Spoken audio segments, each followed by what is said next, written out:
Niin? Hyvä kun tulit, saatana. Mikäs se olikaan se meidän merkki? Ei se tää ollut.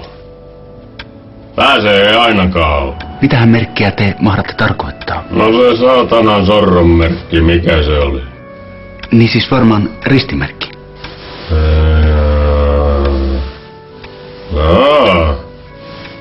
Tuntuu tutulta. Toimii, perkele. No niin. Jos ei ollut muuta, niin mulla on tässä vielä tälle illalle eräs sairas käynti, että pitäisi päästä lähtemään jo. Mitäs sä meinaat siellä höpötellä sitten?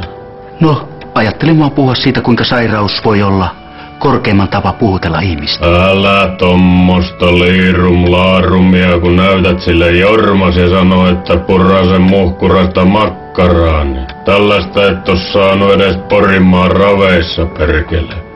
Kyllä mulla on vähän muut aikeet mielessä. Nää.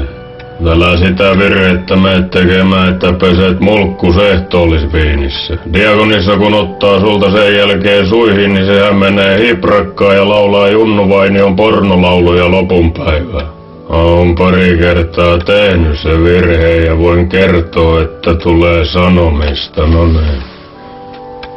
Hyvää jatkoa, jos se oma riitä.